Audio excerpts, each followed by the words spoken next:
Hello दोस्तों, यह class 9th के विज्ञान के चैप्टर नंबर 6 जिसका नाम ऊतक है का पहला लेक्चर है। जी हाँ दोस्तों, यह पहला लेक्चर है और यहाँ से चैप्टर नंबर 6 जिसका नाम ऊतक है ये शुरू हो रहा है। तो चलिए शुरू करते हैं। हमने पिछले अध्याय में हमने पढ़ा कि सभी जीवित प्राणी या पौधे कोशिका के बने होते हैं। एक कोशिक जीवों में सभी मौलिक कार्य एक ही कोशिका द्वारा किए जाते हैं। अब हमने पिछले अध्याय में पढ़ा कि सभी जीवित प्राणी या पौधे कोशिका के बने होते हैं। इससे पहले वाला जो चैप्टर था जीवन की मौलिक इकाई, उसमें हमने पढ़ा कि सभी जीवित प्राणी या पौधे, चाहे वो जंतु हो या पौधे हो, कोशिका के बने होते हैं। और एक कोशिक जीवों में सभी मौलिक कार्य एक ही कोशिका द्वारा किए जाते हैं। और जो एक कोशिक जीव होते हैं ऐसे जीव जिनकी पूरा शरीर एक ही कोशिका से मिलकर बना होता है, उनके सभी मौलिक कार्य एक ही कोशिका द्वारा किए जाते हैं। उदाहरण के लिए अमीबा एक कोशिकीय जीव है, में एक ही कोशिका द्वारा गति, भोजन लेना, गैसीय विनिमय और उत्सर्जन क्रिया संपन्न की जाती है। अब जो अमीबा होता है, अब उसमें कोशिका द्वारा गति, भोजन लेना तथा गैसीय विनिमय तथा उत्सर्जन, यानी उसमें गति भी हो गया, पाचन भी हो गया, उत्सर्जन और गैसीय विनिमय, ये सभी जो हैं एक ही कोशिका द्वारा पूर्ण होते हैं। लेकिन बहुकोशिकीय जीवों में लाखों कोशिकाएं होती हैं। अब जो बहुकोशिकीय जीव होते हैं उनमें लाखों कोशिकाएं होती हैं, अनगिनत कोशिकाएं होते हैं। इनमें से अधिकतर कोशिकीय कुछ विशिष्ट कार्यों को ही संपन्न करने में सक्षम होते हैं और इनमें से अधिक कोशिकाएं जो हैं कुछ विशिष्ट कार्य को करने में ही सक्षम होती है। यानी कुछ कोशिकाएं ऐसी होती है जो कुछ विशिष्ट कार्य ही कर सकते हैं, सभी कार्य नहीं, कुछ विशेष कार्य के लिए वह बनी होती हैं। प्रत्येक विशेष कार्य कोशिका के विभिन्न समूह द्वारा किया जाता है और प्रत्येक जो विशिष्ट कार्य है वह कोशिका के भिन्न समूह द्वारा किया जाता है। नहीं एक प्रकार का कार्य एक प्रकार के समूह वाली कोशिकाएं करेंगी, अगले प्रकार का कार्य अगला जो एक प्रकार का अगला समूह कोशिकाओं का वो करेगा। इसी प्रकार अलग अलग कार्य अलग अलग कोशिकाओं का समूह करता है। कोशिकाओं के ये समूह विशिष्ट कार्य को अति दक्षतापूर्वक संपन्न करने में सक्षम होते हैं और जो ये कोशिकाओं के समूह होते हैं ये विशिष्ट कार्यों को अत्यंत दक्षतापूर्वक यानी बहुत ही अच्छे से करने में सक्षम होते हैं।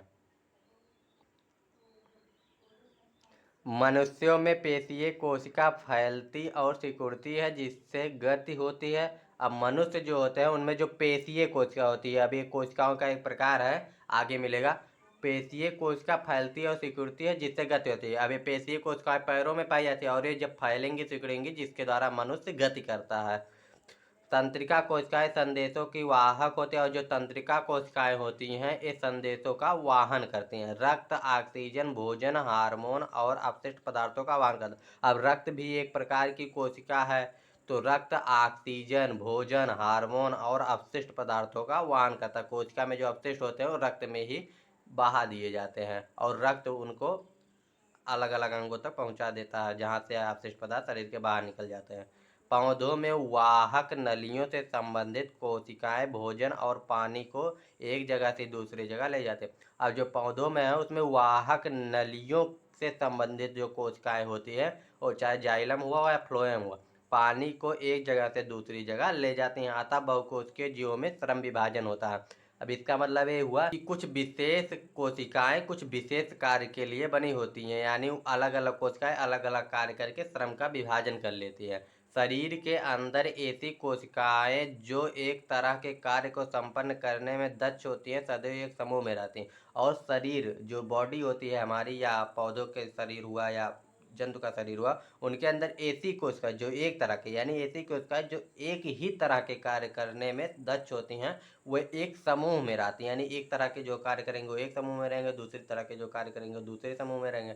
इससे ज्ञात होता है कि शरीर के अंदर एक निश्चित कार्य एक निश्चित स्थान पर कोशिकाओं के एक विशिष्ट समूह द्वारा संपन्न किया जाता है। इससे ज्ञात होता है कि शरीर के अंदर एक निश्चित कार्य एक निश्चित स्थान पर कोशिकाओं के एक विशिष्ट समूह द्वारा संपन्न किया जाता है। कोशिकाओं का यह समूह ऊतक कहलाता है।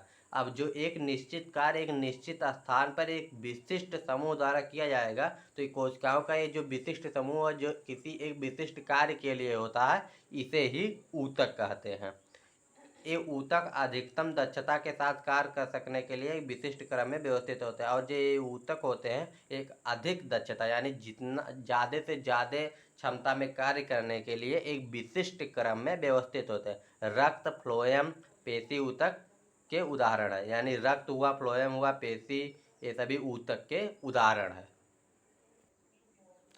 वह कोशिकाएं जो आकृति में एक समान होती हैं तथा किसी कार्य को एक साथ संपन्न करती हैं, समूह में ऊतक का निर्माण करती हैं। वह कोशिकाएं जो आकृति में एक समान होती हैं तथा किसी कार्य को एक साथ संपन्न करती हैं, समूह में ऊतक का निर्माण करती हैं। अब ऊतक की परिभाषा देख लीजिए क्या होती है। कोशिकाओं का ऐसा समूह जो आकार, आकृति एवं कार्य में समान हो। ऐसी कोशिकाओं का समूह यानी कोशिकाओं का ऐसा समूह जो आकार, आकृति एवं कार्य में समान हो, ऊतक कहलाते हैं। तो ऊतक या टिश्यू जो होता है उसकी परिभाषा होगी कोशिकाओं का ऐसा समूह जो आकार, आकृति एवं कार्य में समान हो, ऊतक कहलाते हैं। अब आ गया कि प्लांट टिश्यू क्या है, तो इसको बाद में देखेंगे।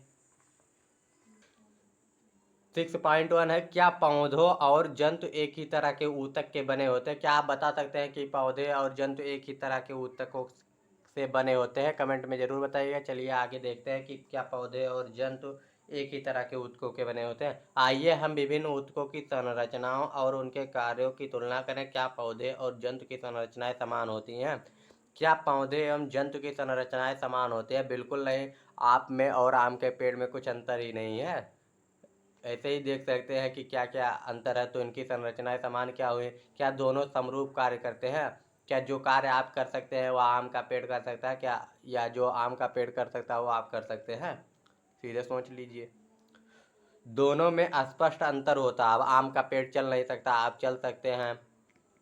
और ऐसे ही पौधे स्थिर होते हैं और वे गति नहीं करते हैं, चूंकि उन्हें सीधा खड़ा होना होता है, अतः उनमें बड़ी मात्रा में सहारा प्रदान करने वाले ऊतक होते हैं। अब जाहिर सी बात है, आप चल सकते हैं लेकिन आम का पेड़ चल नहीं सकता और उन्हें सीधा खड़ा रहना होता है, इसलिए उन्हें सहारा प्रदान करने वाली ऊतक अधिक होते हैं। ये सहारा प्रदान करने वाले ऊतक प्राय मृत कोशिकाओं के बने होते हैं। और ये जो सहारा प्रदान करने वाले ऊतक होते हैं ये मृत कोशिकाओं के बने होते हैं, जीवित कोशिकाओं के नहीं बने होते हैं।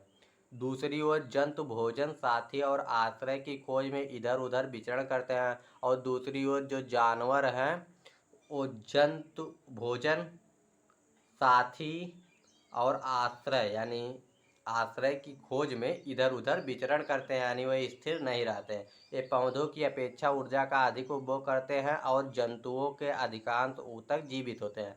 जो पौधों की अपेक्षा जंतु जो होते हैं वो अधिक ऊर्जा खर्च करते हैं और इनकी अधिकांश ऊतक जो होती हैं वो जीवित होते हैं, ना कि मृत। जबकि पौधों में मृत ऊतक भी ज़्यादा होते हैं और लेकिन जंतुओं में कम होते हैं।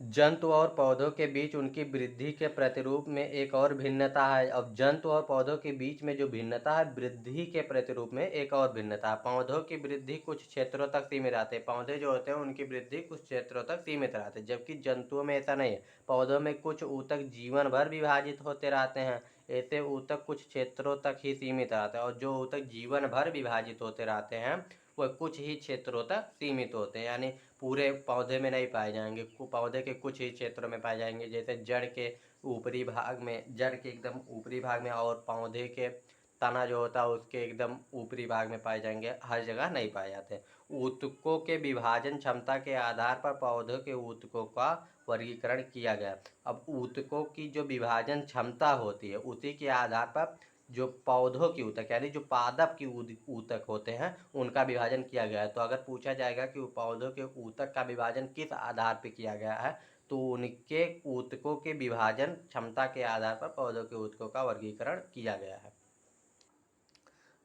वृद्धि अथवा विभज्योत तथा अस्थायी ऊतक। अब पहला ऊतक हो गया विभज्योत ऊतक और दूसरा होगा अस्थायी ऊतक। यानी ऊतकों को विभाजन क्षमता के आधार पर पौधों के ऊतकों को यही दो भागों में बांटा गया है, एक विभज्योत ऊतक, दूसरा अस्थायी ऊतक। जंतुओं में कोशिका वृद्धि अधिक एक रूप होती है, यानी जो जंतुओं में कोशिका की वृद्धि है वो अधिक एक रूप होती है, यानी एक समान होती है। अतः जंतुओं में विभाज्य तथा अविभाज्य क्षेत्रों में कोई निश्चित सीमा नहीं होती, और जंतुओं में जो विभाज्य तथा अविभाज्य क्षेत्रों की सीमा जो है उस निश्चित नहीं होती, यानी विभाज्य और अविभाज्य की सीमा निश्चित नहीं होती, लेकिन पौधों में निश्चित होती है। अंगों और अंग तंत्रों का संरचनात्मक संगठन जटिल पौधों की अपेक्षा जटिल जंतुओं में अति विशिष्ट तथा सीमित होता है। अब जो अंगों और अंग तंत्रों की संरचनात्मक संगठन और जटिल पौधों की अपेक्षा जटिल जंतुओं में अति विशिष्ट तथा सीमित होता है। अब जो अंगों तथा अंग तंत्रों का संरचनात्मक संगठन है वह जटिल पौधों की अपेक्षा जंतुओं में अति विशिष्ट यानी विशेष होता है और सीमित होता है। यह मूल अंतर जीवधारियों में दो महत्वपूर्ण समूहों के जीवन यापन में विभिन्न तरीकों से को दर्शाता है। और यह जो मूल अंतर है, और यह जो अंतर है कि अंगों या अंग तंत्रों का संरचनात्मक संगठन जो है पौधों की अपेक्षा जंतुओं में विशिष्ट और सीमित होता है। यह मूल अंतर जीवधारियों के दो महत्वपूर्ण समूहों यानी जो एक जंतु हो गया एक पादप हो गया के जीवन यापन के विभिन्न तरीकों को दर्शाता है, विशेषकर इनके भोजन करने की प्रक्रिया में। अब इनके पौधों के भोजन करने की प्रक्रिया में और जंतुओं के भोजन करने की प्रक्रिया में तो अंतर है ही। अब आप जिस प्रकार भोजन करते हैं वो उस प्रकार नीम का पेड़ थोड़े ना भोजन करेगा, तो अंतर है ना। तो संरचनात्मक संगठन एक ओर पौधों की गतिहीन अस्तित्व तथा दूसरी ओर जंतुओं के प्रचलन के लिए अंग तंत्रों के विकास हेतु तो विभिन्न प्रकार से अनुकूलित होते हैं। अब ये जो संरचनात्मक संगठन है ये एक ओर पौधों के गतिहीन अस्तित्व और दूसरी ओर जंतुओं के प्रचलन के लिए अंग तंत्रों के विकास हेतु तो विभिन्न प्रकार के अनुकूलित होते हैं।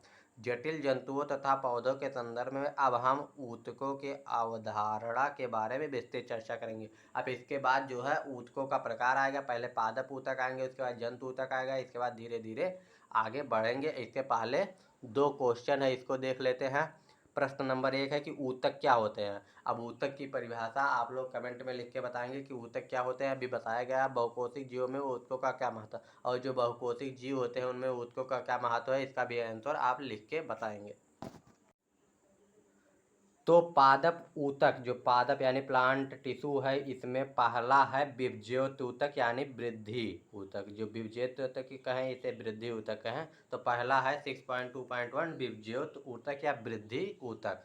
चाहे विभज्योत ऊतक कहें या वृद्धि ऊतक कहें, दोनों एक ही चीज़ है। अब देखिए जार नंबर 1 है, इसमें एक प्याज का टुकड़ा प्याज रखा हुआ है, और जार नंबर 2 है इसमें प्याज रखा हुआ। प्याज के मूल में वृद्धि। अब इसमें एक क्रियाकलाप दिया गया है, इसके द्वारा देखा जाएगा कि प्याज के मूल में वृद्धि किस प्रकार होती है। तो चलिए क्रियाकलाप 6.1 देख लेते हैं।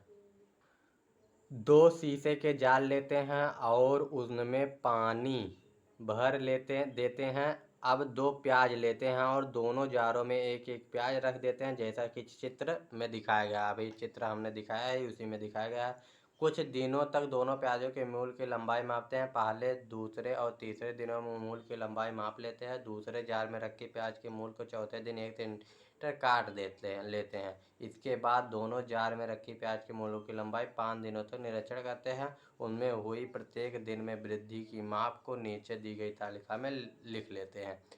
अब ऊपर निरीक्षण को देखते हुए नीचे दिए गए प्रश्नों के उत्तर दें। किस जार में रखी हुई प्याज की मूल की लंबाई लंबी है। अब आप जाहिर सी बात है कि जिसमें काटा नहीं गया था वो उसकी लंबी होगी। हमारे द्वारा मूल के ऊपरी हिस्से को काट लेने के बाद भी क्या वह वृद्धि करती है, नहीं। और अगर ऊपरी भाग को काट लिया जाएगा तो वह वृद्धि नहीं करेगी, क्योंकि जो वृद्धि ऊतक होती हैं वह सिर्फ जड़ के ऊपरी भागों में ही पाई जाती हैं। जब यानी ऊपरी मतलब है कि जब मान लीजिए अगर जड़ है तो इसके ऊपर नहीं, इसके जो आगे वाला सिरा है यहाँ पे पाई जाएंगी। ऊपरी का मतलब आगे वाले सिरे पे पाई जाएंगी, ना कि उसके ऊपर पाई जाएंगी।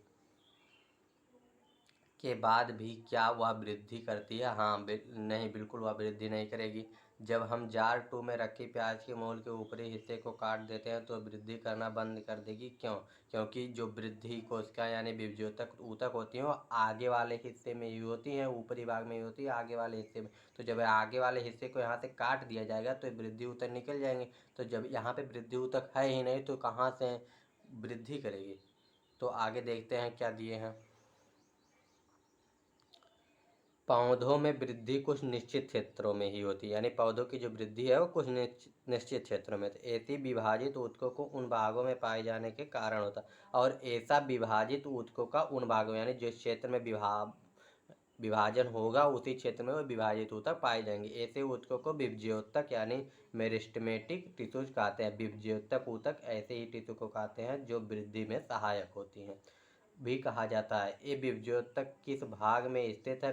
ये विभज्योतक किस भाग में स्थित है? विभज्योतक की उपस्थिति वाले क्षेत्र के आधार पर इन्हें शीर्षस्थ, कैम्बियम, पार्श्वीय, अंतर्पृष्ठ भागों में वर्गीकृत किया गया है। इन्हें विभज्योतक किस क्षेत्र में स्थित है उसके आधार पर इन्हें शीर्षस्थ तथा अंतर्पृष्ठ दो भागों में विभाजित किया गया। यानी विभज्योतक ऊतक को फिर दो भागों में विभाजित किया गया, एक शीर्षस्थ और एक अंतर्पृष्ठ, यानी पार्श्वीय और अंतर्पृष्ठ दो भागों में विभाजित किया गया है। विभज्योतक के द्वारा तैयार नई कोशिकाएं प्रारंभ में विभज्योतक की तरह, यानी विभज्योतक के द्वारा जो तैयार नई कोशिकाएं होती हैं प्रारंभ में विभज्योतक की ही तरह होती हैं। प्रारंभ में वह विभज्योतक की तरह होते हैं, लेकिन जैसे ही ये बढ़ती और परिपक्व होती हैं इनके गुणों में धीरे धीरे परिवर्तन आता है और ये दूसरे ऊतकों के घटकों के रूप में विभाजित हो जाती हैं। यानी जब उनका निर्माण होता है तो वह विभज्योतक की तरह होती है, लेकिन धीरे धीरे वह बढ़ती हैं और दूसरे ऊतक की तरह वह दूसरे ऊतक में कन्वर्ट हो जाते हैं, यानी वो विभाजित होकर दूसरे तरह के ऊतक बन जाते हैं। अब देखिए किसी पौधे में विभज्योतक किस, यानी किसी पौधे में जो विभज्योत ऊतक होते हैं वह कहाँ कहाँ पाए जाते हैं ये दिखाया गया। देखिए शीर्षस्थ विभज्योतक है जो एकदम ऊपरी भाग में पाया जाएगा, और ये जड़ के सबसे पिछले भाग में भी यही पाया जाएगा। अंतर्पृष्ठ ऊतक, बीच में एक अंतर्पृष्ठ विभज्योतक पाया जाएगा। उसके बाद पार्श्व विभज्योतक, पार्श्व विभज्योतक भी इसकी मोटाई में जो वृद्धि होती है पार्श्व विभज्योतक के कारण ही होती है। तो चलिए अभी आगे इनके बारे में है तो अभी देखेंगे। प्ररोह के शीर्षस्थ विभज्योतक जड़ों एवं तनों की वृद्धि वाले भाग में विद्यमान रहता है, यानी प्ररोह के शीर्षस्थ विभज्योतक जड़ों व तनों के वृद्धि वाले भाग में विद्यमान रहते हैं। यानी जो शीर्षस्थ विभज्योतक होता है या तो वह तनों के सबसे ऊपरी भाग में पाया जाएगा या तो वह जड़ के वो सबसे ऊपरी भाग में, सबसे निचले भागों में, यानी जहाँ से वृद्धि करना होगा वहाँ पे पाया जाएगा। और ये शीर्षस्थ विभज्योतक और कहीं नहीं पाया जाता। इसको याद रखिएगा कि शीर्षस्थ विभज्योतक पाया कहाँ जाए, वह इनकी लंबाई में वृद्धि करता है और शीर्षस्थ विभज्योतक लंबाई में वृद्धि करता है। तने की परिधि और मूल की वृद्धि भी पार्श्व विभज्योतक के कारण होती है। अब यह जड़ों में पाया जाएगा तथा तनों में पाएगा, तो तनों की वृद्धि और जड़ों की वृद्धि वाले भाग में पाया जाएगा शीर्षस्थ विभज्योतक, और जो पार्श्व विभज्योतक होगा या तने की परिधि यानी तने की मोटाई और मूल की वृद्धि में सहायक ये भी होगा। मूल की वृद्धि में ये भी सहायक होगा, मूल के तने की वृद्धि में सहायक होगा, मूल की वृद्धि में सहायक होगा, और तने की जो मोटाई होती है उसमें भी ये सहायक होगा के कारण होता है। अंतर्पृष्ठ विभज्योतक कुछ पौधों के पर्वसंधियों के पास पाया जाता है, और अंतर्पृष्ठ जो विभज्योतक है वह कुछ पौधों की पर्वसंधियों का मतलब मान लीजिए एक तना है, एक पौधे का तना, अब यहाँ से जो दूसरे तना निकला होगा इसी के पर्वसंधियों पर यहाँ पे एक अंतर्पृष्ठ विभज्योतक पाया जाएगा। यहाँ पे और यहाँ से अगर निकला है तो यहाँ पे पाया जाएगा। विभज्योतक की कोशिकाएं अत्यधिक क्रियाशील होती है, और जो विभज्योतक ऊतक की कोशिकाएं होती है वो बहुत क्रियाशील होती हैं। उनके पास बहुत अधिक कोशिका द्रव्य, पतली कोशिका भित्ति और स्पष्ट केंद्रक होता है। और ये जो विभज्योतक ऊतक होते हैं इनके पास बहुत अधिक कोशिका द्रव्य, साइटोप्लाज्म में बहुत अधिक होता है, और पतली कोशिका भित्ति, इनका कोशिका भित्ति पतली होती है, और स्पष्ट केंद्रक होता है, और इनमें केंद्रक भी होता है। उनके पास राजधानी नहीं होती और इनके पास राजधानी नहीं होती। क्या आप सोच सकते हैं कि इनके पास राजधानी क्यों नहीं होती है? नहीं होती है। आप कोशिकाओं के आधारित अध्ययन में उल्लेखित राजधानियों के कार्य का संज्ञान ले सकते हैं। अब आप लोग बताएंगे कि इसके पास राजधानी क्यों नहीं होती। अगर आप लोग नहीं बता पाए तो फिर हम अगले लेक्चर में बता देंगे। तो ये हो गया विभज्योतक ऊतक। विभज्योतक ऊतक 3 प्रकार के होते हैं: शीर्ष विभज्योतक, अंतर्विष्ट विभज्योतक, पार्श्व विभज्योतक। अब शीर्ष विभज्योतक जड़ों तथा तनों में वृद्धि करते हैं। पार्श्व विभज्योतक जो होता है जड़ों की वृद्धि और उसकी परिधि में जो तने की परिधि होती है उसमें वृद्धि के लिए कार्य करते हैं। और अंतर्विष्ट विभज्योतक पार्श्वसंधियों के पास पाए जाते हैं। विभज्योतक की कोशिकाएं अत्यधिक क्रियाशील होती हैं और इसमें कोशिका द्रव्य और कोशिका भित्ति तथा स्पष्ट केंद्रक होता है। इनके पास राजधानी नहीं होती है। क्या आप सोच सकते हैं कि इनमें राजधानी क्यों नहीं होती? इसका आंसर आप बताएंगे। अब तो देख लेते हैं कि विभज्योतक ऊतक के कितने प्रकार होते हैं। ये पादप ऊतक में उपस्थिति के आधार पर 3 प्रकार के होते हैं। यानी जो विभज्योतक ऊतक होते हैं पादप ऊतक में उपस्थिति के आधार पर 3 प्रकार के होते हैं। पहला शीर्षस्थ विभज्योतक, तो यह ऊतक जड़ तथा तने के सिरों पर होता है। यानी जो जड़ का सिरा होता है उस पर और जो तना का सिरा होता है उस पर होता है और इसकी लंबाई में वृद्धि करता है। वह जड़ की लंबाई में और तने की लंबाई में वृद्धि करता है। दूसरा है पार्श्व विभज्योतक। इनकी कोशिकाओं के विभाजन से तने तथा मूल की वृद्धि और इनकी मोटाई में वृद्धि होती है। यानी पार्श्व विभज्योतक जो होता है इसके तने की लंबाई में वृद्धि और जड़ की लंबाई में वृद्धि भी होती है और उसकी मोटाई में भी वृद्धि होती है। अंतर्विष्ट विभज्योतक ये पत्तियों के आधार व टहनी के पर्व के दोनों ओर स्थित होता है। ये जो अंतर्विष्ट होता है ये पत्तियों के आधार व टहनी के पर्व के दोनों ओर स्थित होता है। तो विभज्योतक ऊतक के 3 प्रकार हो गए: शीर्षस्थ विभज्योतक या जड़ तथा तने के सिरों पर होता है, पार्श्व विभज्योतक या कोशिकाओं के मोटाई में वृद्धि करता है, अंतर्विष्ट यह पार्श्व पर स्थित होता है। तो यही 3 प्रकार के विभज्योतक ऊतक होते हैं। चलिए अब इस लेक्चर में यहीं तक, मिलते हैं अगले लेक्चर में। अगले लेक्चर में बात करेंगे कि अस्थायी ऊतक क्या होता है, इसके प्रकार कितने होते हैं। तो बाय बाय, टेक केयर। और जहाँ पे भी दिक्कत होगी उसको कमेंट में पूछ लीजिएगा और हम उसका जवाब देने की कोशिश करेंगे। तो बाय बाय, टेक केयर, जय हिंद।